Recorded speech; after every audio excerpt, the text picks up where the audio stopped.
Los bastones se especializan en captar intensidades muy bajas de luz, son los que nos dan la visión nocturna y la visión periférica, mientras que los conos necesitan mucha más luz, pero ven el color, con lo cual nos dan la visión diurna, la agudeza visual central y la visión de color.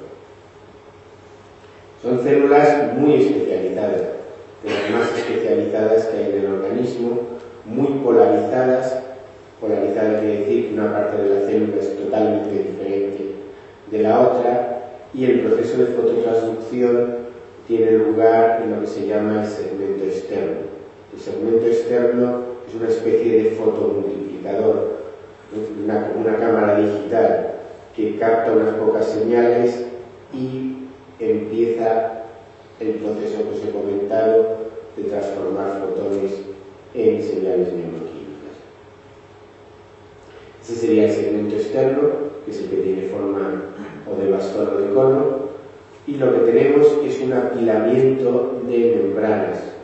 Se parece a un fotomultiplicador, pues que conozcáis un poquito de electrónica, porque en cada una de esas membranas apiladas lo que hay es un sistema bioquímico que va a captar el fotón, la rodopsina con su cromóforo, que es el once-cisretinal, un derivado de la vitamina A. Al incidir el fotón va a cambiar la molécula y van a empezar una serie de asociaciones. Unas moléculas se asocian, otras se disocian, unas se juntan, otras se separan.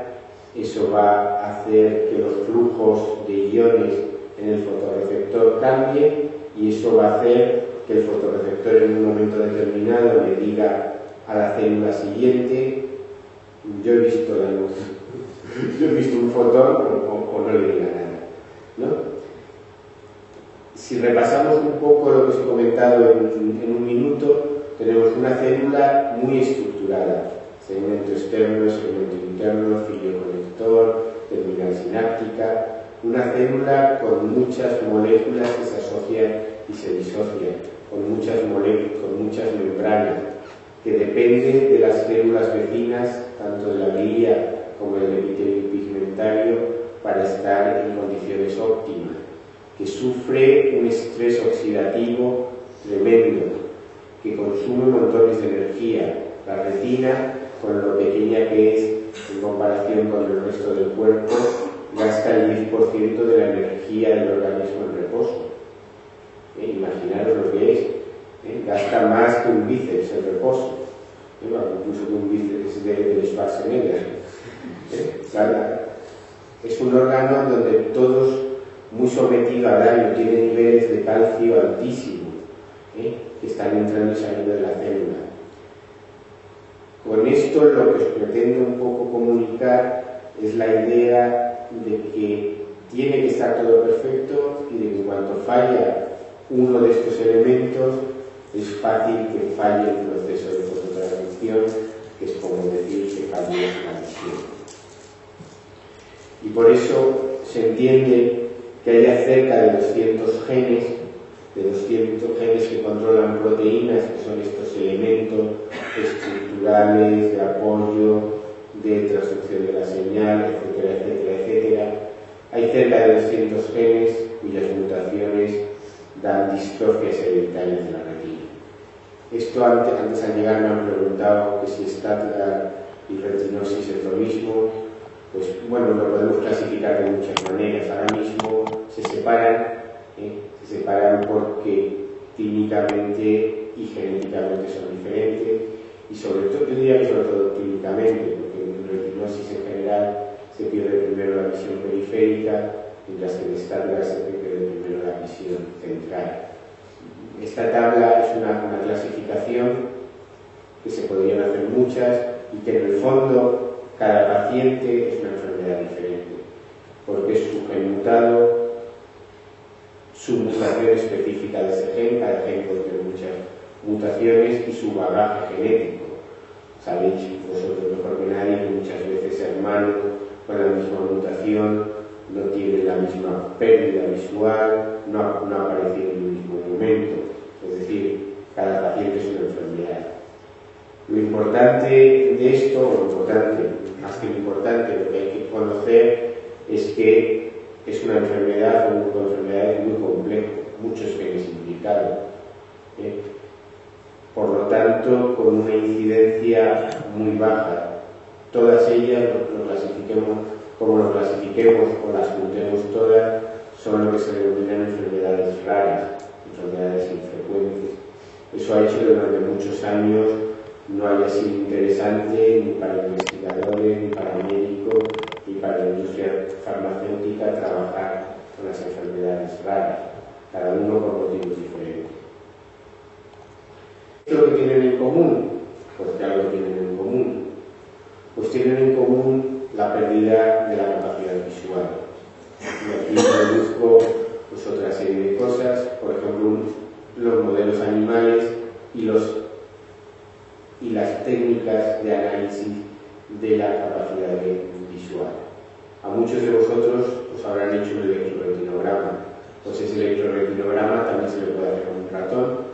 No es trivial, pero gracias a la ayuda de Pedro de la Villa, que es un electrofisiólogo del ratón, pues se le puede hacer un electroretinograma al ratón y ver que frente a un ratón sano, que sería la columna de la izquierda, que cuando se le ilumina y se le dan flashes de luz, es capaz de mandar una señal al cerebro, pues diferentes modelos de ratón, modelos que tienen genes mutados idénticos a los que lleváis algunos de vosotros, pues se ve que estos ratones, cuando se les da flashes de luz, no son capaces de transmitir información al cerebro, no son capaces de hacer la fototransducción. Hay algunos que no ven nunca, dentro de uno, hay otros que empiezan a ver que pierden muy pronto la visión, hay otros que pierden la visión en edades más tardías. Es decir, se ha logrado contar con una serie de sistemas modelo que se pueden estudiar y que se pueden tratar. ¿Qué más cosas tienen en común las retinosis o las distrofias hereditarias, sean en ratón o sean en personas? Pues que en la mayoría de ellas, no en todas, pero en la mayoría desaparecen los fotorreceptores. Es un trabajo de caracterización de uno de los modelos en colaboración con Nicolás Cuenca, un profesor de Alicante. Y cuando se mira las retinas de un ratón sano y de un ratón enfermo, pues se puede ver que el ratón enfermo no tiene los fotorreceptores, no tiene bastones, pierde los bastones en primer lugar y luego a continuación pierde los conos. ¿Y por qué los pierde? ¿Por qué no los tiene? Porque hay un proceso patológico de muerte celular programada. Esos procesos que se habían caracterizado en el gusano ocurren aquí y son la base en la mayoría de los modelos, no en todos, pero en la mayoría de las mutaciones, son la base de la pérdida de visión. Proceso patológico de muerte, se mueren los fotorreceptores y si no hay fotorreceptores no hay visión.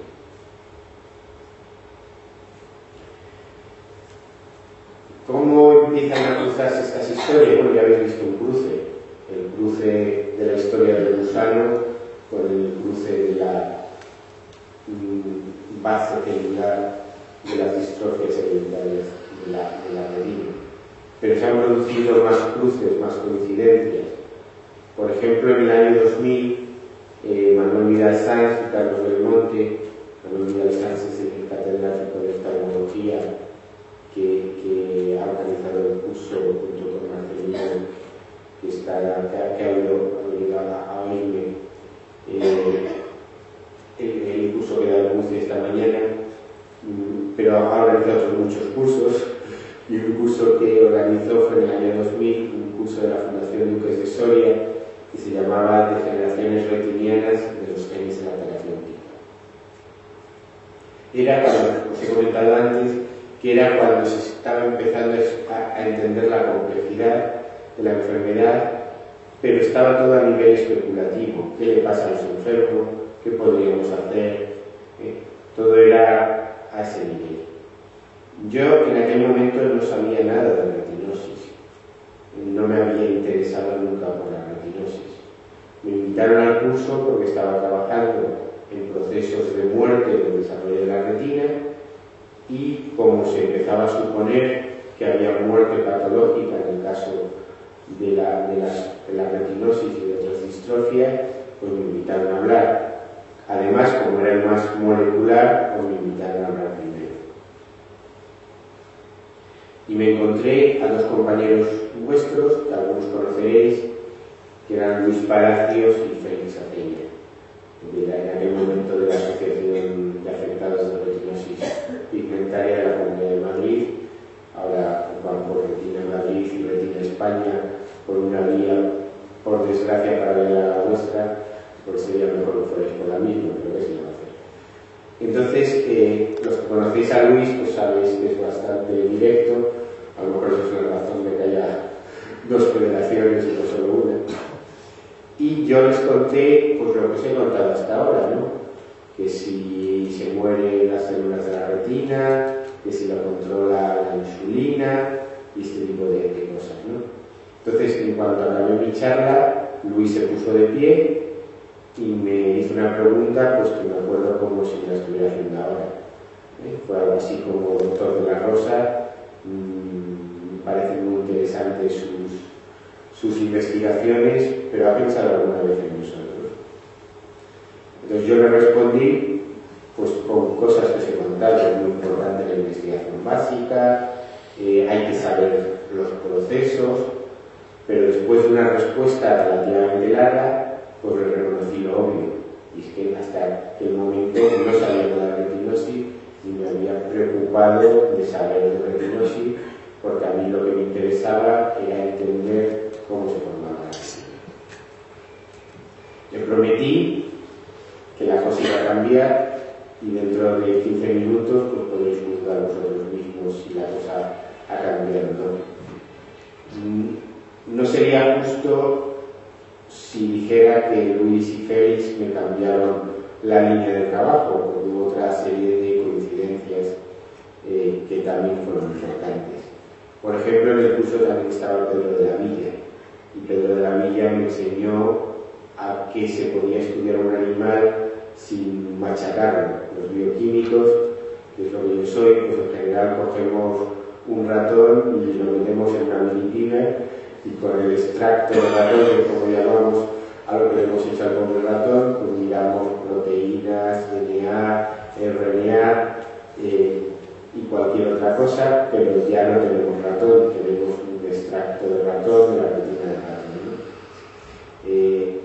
Por el contrario, pues Pedro de la Villa y los electrofisiólogos pueden hacer un electroretinograma ratonoide dentro de un mes, dentro de 2 meses, y van viendo cómo varía la función visual. Otra persona muy importante, y a la que en cierto modo quiero dedicar un poco la charla, porque murió hace 3 años, es Rubén Adler. A lo mejor alguno habéis oído alguna charla suya porque le gustaba venir a España. Era un científico argentino que estaba asentado en Estados Unidos, en Baltimore, y para mí era un clásico del desarrollo de la retina, porque yo los artículos que leía suyos era sobre si el CNTF controla la proliferación, etcétera, etcétera. Entonces me sorprendió ver que él tenía interés en la retinosis y que estaba estudiando el proceso de muerte patológica en el ratón. Entonces la conjunción de este tipo de cosas pues nos llevó a iniciar una línea de trabajo en retinosis, una línea pues un poco basado en lo que había sido siempre nuestra idea, que aunque lo teníamos en mente, fue en una estancia que hice de 3 meses en el laboratorio de Rubén Adler, donde la encontré formulada. Os habrá pasado a veces leyendo un libro o un artículo que una idea que estaba en tu cabeza de repente la ves escrita de una manera que te gusta. Dices, mira qué bien, por algo se lo ha escrito y yo no. El que lo ha escrito de esta manera porque es justo lo que, como yo lo entendía, pero no lo sabía articular, ¿no? Pues lo que Victor Hamburger, que es un co-descubridor de la teoría neurológica,